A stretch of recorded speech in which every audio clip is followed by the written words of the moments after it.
Deuxième variante, si possible, la même proposition, mais avec les genoux écartés. Les gros orteils restent rapprochés l'un de l'autre et les genoux s'écartent.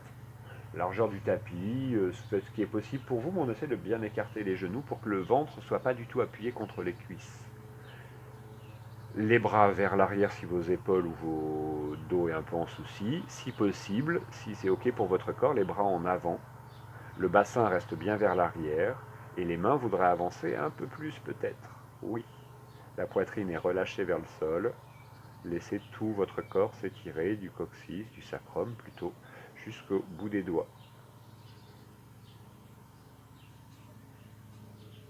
À l'inspire, laissez s'allonger votre dos. À l'expire, desserrez l'abdomen, la poitrine.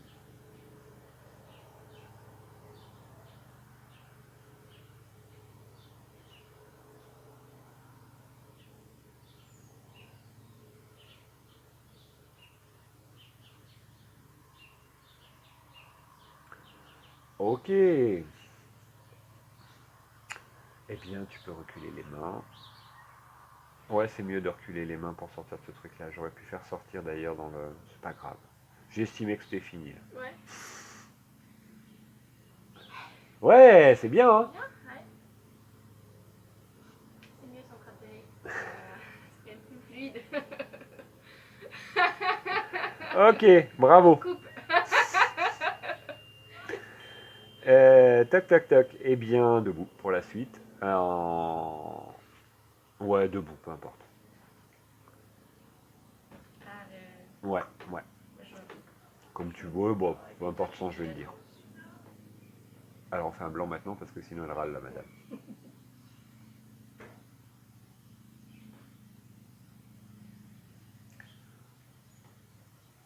Pour continuer, vous vous êtes redressé et vous êtes venu debout sur votre tapis.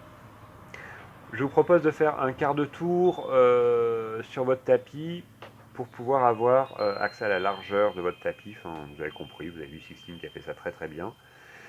Vos pieds vont s'écarter 2-3 fois la largeur du bassin à peu près. Et on va ouvrir un peu les pieds sur les côtés. Donc ils ne sont pas complètement ouverts, ils ne sont pas parallèles entre eux, il y a un peu d'angle et puis on va ajuster ça très très vite. Les genoux vont se fléchir un peu et vous allez placer une ouverture au niveau des hanches, donc les genoux voudraient aller vers l'arrière. Et on va contrôler la position des pieds en essayant d'aligner l'alignement des pieds avec l'alignement de l'os, de l'alignement des cuisses, on va dire, l'alignement des fémurs. Donc je vous invite à regarder un peu l'alignement de vos cuisses et de voir si vos pieds sont bien alignés avec vos cuisses.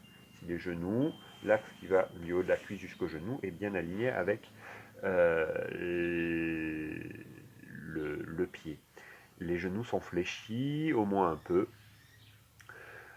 Un petit contrôle de la position du bas du dos, une main sur le ventre, le dos de l'autre main sur le creux lombaire. Vérifiez si vous n'avez pas le ventre qui part trop en avant. Si c'est le cas, essayez de replacer un peu de tonicité au niveau de l'abdomen, des fessiers pour bien replacer, décreuser le bas du dos. Et les mains vont venir s'installer en haut des cuisses, ouais, au niveau du pli du haut des cuisses et du bassin. Là, vous allez pouvoir ajuster l'intensité dans cette posture en fléchissant plus ou moins les genoux. Faites attention, si vous fléchissez plus les genoux, l'axe des fémurs reste bien dans l'alignement des pieds et les genoux veulent toujours aller vers l'arrière pour garder une bonne ouverture au niveau des hanches.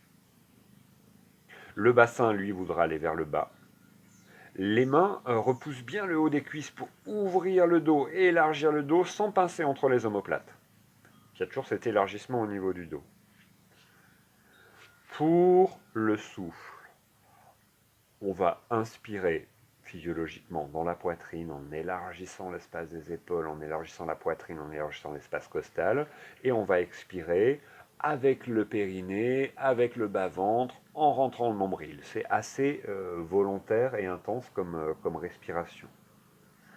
Pour l'énergie ou quelque chose de plus subtil lié à la respiration, on va essayer à l'inspiration de se concentrer plutôt au niveau des pieds, inspirer quelque chose qui vient plutôt de la terre, donc sous nos pieds jusque dans le ventre, des deux jambes à la fois. Poumon plein, on fixe un peu ça dans le ventre, et puis à l'expiration, dans la colonne vertébrale, la nuque jusqu'au sommet du crâne. Différentes propositions pour la position des mains qui vont intensifier plus ou moins la pratique. Donc vous avez la possibilité de régler l'intensité en fléchissant plus ou moins les genoux. Et pour les mains, on pourrait amener les mains jointes devant la poitrine, ça serait une deuxième proposition.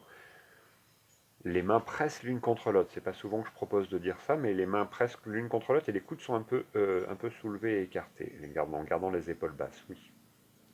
Même proposition, inspire à travers les pieds jusque dans le ventre, poumon plein, on rétracte bien l'abdomen, expire dans la colonne vertébrale jusqu'au sommet du crâne. Puis, si tout va bien au niveau des bras, on pourrait placer la posture du chandelier. Les bras sur les côtés, paumes de main qui vont être face l'une avec l'autre, doigts serrés, pouces qui sont tirés vers l'arrière assez intensément. Là, ça engage un peu plus, gardez les épaules basses. Inspiration poitrine, expiration dans l'abdomen avec le périnée. Pensez bien en réinspirant, à relâcher la tonicité du périnée. Dernière proposition, les poings fermés qui viennent presser contre l'arrière de la boule crânienne et les coudes qui se dégagent un peu vers l'arrière, les poings fermés qui pressent contre la tête et la tête qui résiste et qui repousse les poings fermés. Là, ça devient beaucoup plus tonique pour tout le dos. Trouvez le degré qui vous convient. Encore une respiration profonde, intense.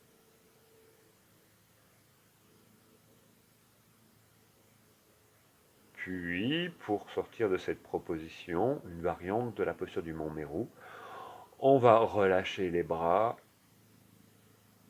ramener les mains sur les cuisses, allonger les jambes, ramener les jambes parallèles. Ouais, gardez l'écart des pieds, peut-être même un peu plus écarté. Les jambes tendues, le dos tendu. Prasarita Konasana, flexion du buste en avant en poussant le bassin vers l'arrière, en gardant les jambes tendues, le dos tendu. En allongeant les bras pour amener l'appui des mains sur les jambes, à hauteur des genoux, ou plus bas si vous êtes très souple.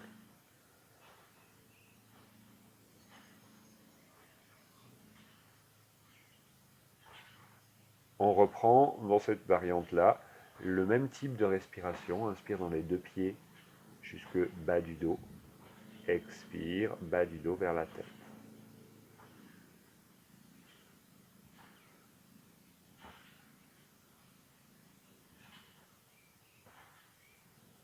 Pour le retour, plusieurs possibilités. Soit vous ramenez les mains au sol en face de la poitrine, et puis vous pouvez rapprocher les pieds au sol, ou alors c'est pas possible pour vous, et dans ces cas-là, les mains pourraient venir sur les genoux pour vous redresser le plus raisonnablement possible.